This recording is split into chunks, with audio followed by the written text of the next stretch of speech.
The Photoshop workspace is quite similar to the other Adobe Creative Suite programs, Illustrator and InDesign. So if you have any familiarity with those, then this will come a little bit easier to you because there's lots of similar things. So first of all, you want to know how to navigate the workspace and where some of the key things that you'll need are.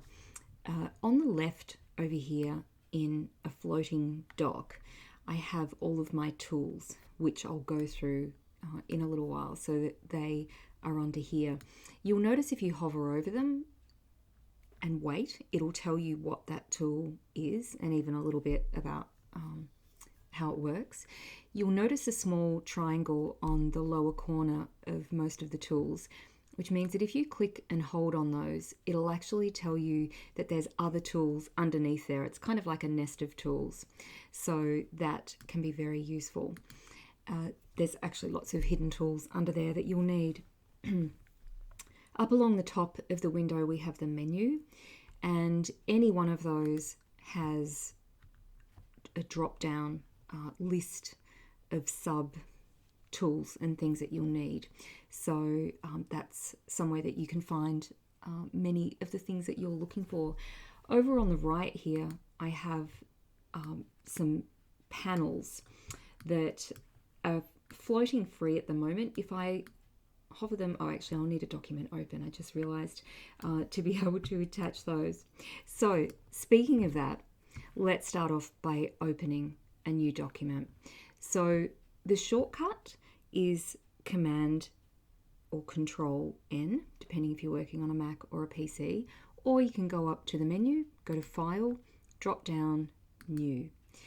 Notice that all of those files, when you drop down into the list, it'll tell you if there is a shortcut, it'll tell you what that shortcut is, and it's a great idea to start remembering those. Now, in my recent documents, the most recent one I opened was an A4, so it's sitting here under the recents. This list across the top shows sets of preset file setups, basically.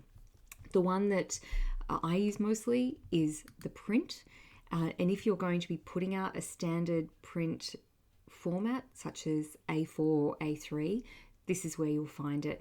And the thing about these presets is that, say we click on the A4, because it's under the print preset, it's going to naturally come up with the resolution that you would need for a print output, which is 300 dpi or pixels per inch, as you can see over here. So it'll already set it up for you. Mine is in a portrait orientation. Over here you could change that to landscape if you wanted, and notice the measurements will change with it. This is currently set to millimeters. You can click the drop down menu and you can set it to your preferred format of measurements. Most likely millimeters or centimeters will be where you're at. Depends what you're doing.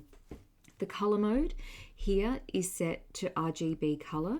Without getting too complicated about colors, RGB is a great color space to work in. It actually allows for more Photoshop filters, and it's also the color space for all the work that you might do for the web, for viewing on the screen, etc., and for a lot of print outputs. However, many like paper print outputs might require CMYK. It's a different color system: cyan, magenta, yellow, and the K represents black. But RGB is red, green, blue, and that's the one that you're most likely to use. So go for that for now. And then you can click Create, and you have your document. So this is called the canvas.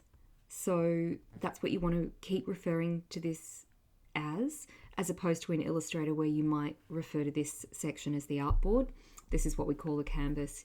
Now, unlike Illustrator where you can work outside that space, in Photoshop it only happens inside the canvas, sort of on the edges of that.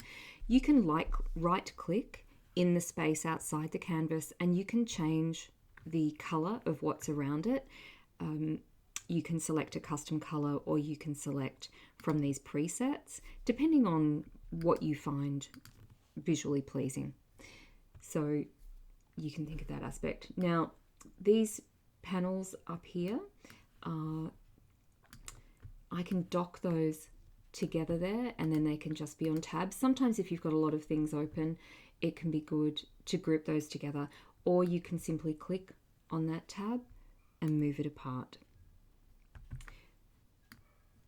And you can arrange these where you like.